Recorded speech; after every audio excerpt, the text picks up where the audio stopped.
नमस्कार दोस्तों। कहते हैं इंसान चाहे जैसा भी हो, लेकिन अपने कर्मों का फल उसे जरूर मिलता है। कभी जल्दी, कभी देर से, पर वक्त सबका हिसाब रखता है। आज हम आपको सुनाने जा रहे हैं एक ऐसी ही कहानी जिसका नाम है कर्मों का फल। ये कहानी है हरिपुर नाम के एक छोटे से गांव की, जहां लोग अपनी सादगी और भाईचारे के लिए जाने जाते थे।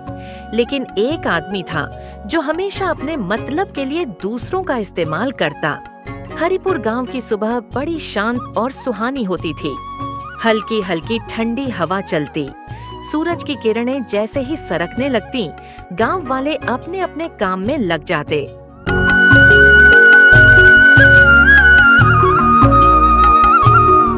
गांव के बीचों बीच एक पुराना सा पीपल का पेड़ था। वहीं गांव की चौपाल लगती थी, जहां गांव के बुजुर्ग बैठकर किस्से कहानियां और पुराने जमाने की बातें किया करते। इन्हीं में एक था राम बिहारी, गांव का सबसे ईमानदार और नेक इंसान, साफ दिल, सच्चा स्वभाव, जिससे भी मिलता प्यार से मिलता, बड़ों का आदर और छोटों को दुलार। और दूसरी तरफ था कालू राम, बातों का बड़ा मीठा, चेहरे पर हमेशा मुस्कान, लेकिन अंदर से चालाक, मतलब निकालने में माहिर।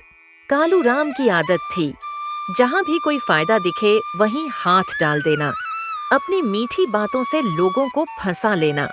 गांव वाले जानते थे कि कालू राम का स्वभाव कैसा है, लेकिन फिर भी उसकी मीठी बातें सुनकर अक्सर लोग फंस जाया करते। एक दिन गांव में खबर फैली, पुराने जमाने का एक कच्चा घर जिसका कोई वारिस नहीं बचा था, उसकी जमीन अब पंचायत में देने की तैयारी है। गांव वाले इकट्ठा हुए, पंचायत बैठी। अरे भाई, उस जमीन को धर्मशाला बनवाने में लगा दो। गांव के लोग भी रुक सकें, बाहर से आए लोग भी। इससे हमारे गांव को बढ़ावा मिलेगा। लेकिन कालू राम के मन में खिचड़ी पक रही थी। वो हमेशा अपने बारे में सोचा करता था। कालू राम अपने मन में सोचता है, अगर मैं ये जमीन किसी तरह अपने नाम करवा लूं, तो कल को बेचकर मोटा पैसा बना लूंगा। अगले दिन कालू राम राम बिहारी के पास पहुंचा।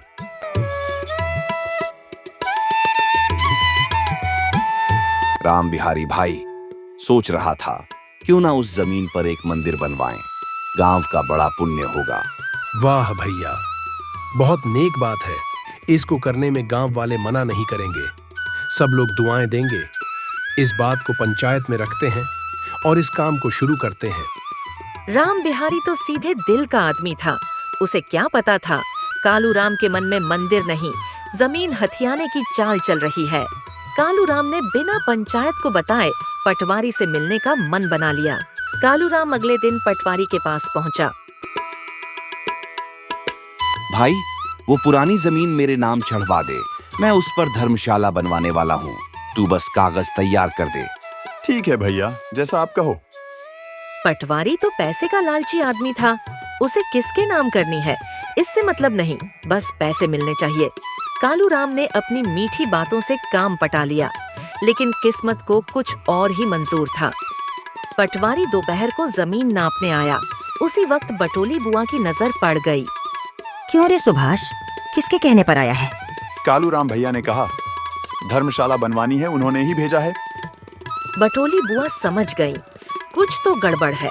उन्होंने चौपाल में जाकर तुरंत खबर कर दी। अरे गांव वालों, देखो देखो, कालू राम फिर चाल चल रहा है। चुपचाप जमीन अपने नाम करवा रहा है। अगले दिन सारी पंचायत इकट्ठा हुई। राम बिहारी भी पंचायत में पहुंचा। अरे कालू राम भैया, आप तो मंदिर बनवाने की बात कर रहे थे। ये जमीन अपने नाम क्यों? अरे नहीं भाई, सब गांव की भलाई के लिए। मैं तो बस नाम चढ़वा रहा था, फिर मंदिर बनवाता। लेकिन अब गांव वालों को उसका स्वभाव समझ में आ चुका था। सारा भेद खुल गया था, क्योंकि उसने गांव में पहले भी ऐसी घटनाएं करी हैं।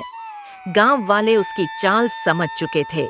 पंचायत ने बैठकर फैसला किया, कालू राम, हर बार मीठी बातों से लोगों को फंसाना छोड़।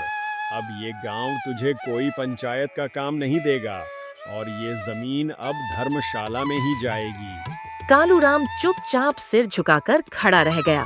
उसे अपने कर्मों का फल मिल चुका था, क्योंकि गांव में कुछ भी काम होता कालूराम को कोई नहीं पूछता। उस दिन के बाद से गांव वालों ने कालूराम से दूरी बनानी शुरू कर दी। जहां पहले लोग उसकी मीठी बातों में आ जाते थे, अब कोई उससे काम भी नहीं पूछता था। क्या हो गया है गांव वालों को?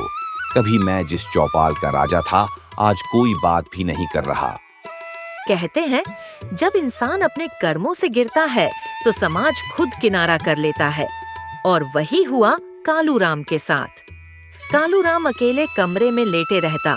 वह घर से बाहर भी कम जाने लगा। कुछ दिन बीते। कालूराम ने देखा कि गांव में हर कोई एक दूसरे के सुख दुख में साथ है।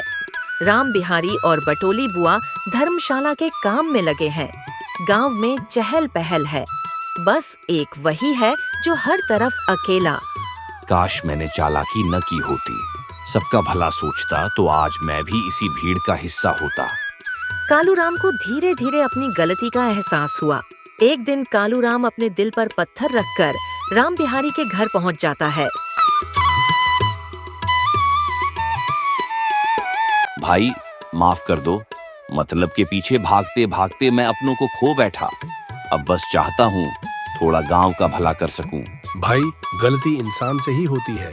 अगर सच में सुधरना चाहता है तो तेरा स्वागत है। उस दिन के बाद से कालूराम ने सचमुच अपना स्वभाव बदलना शुरू कर दिया।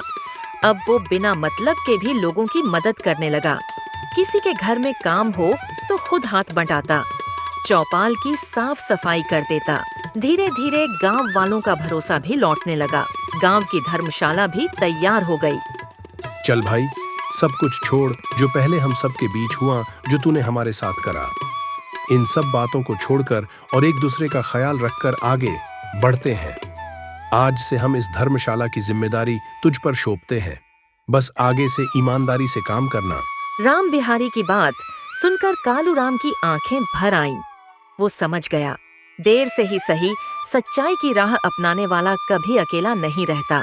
तो दोस्तों, इस कहानी से हमें सीख मिलती है कि इंसान चाहे जितनी भी चालाकी कर ले, अपने कर्मों का फल उसे एक दिन जरूर मिलता है। सच्चाई, भलाई और ईमानदारी का रास्ता भले ही कठिन लगे, लेकिन मंजिल वही। कालूराम ने अगर समय रहते अपनी गलती न सुधारी होती तो शायद वो जिंदगी भर अकेला ही रह जाता, क्योंकि कर्मों की गठरी भारी होती है, वो कभी किसी का पीछा नहीं छोड़ती। आज की कहानी यहीं समाप्त करते हैं। धन्यवाद।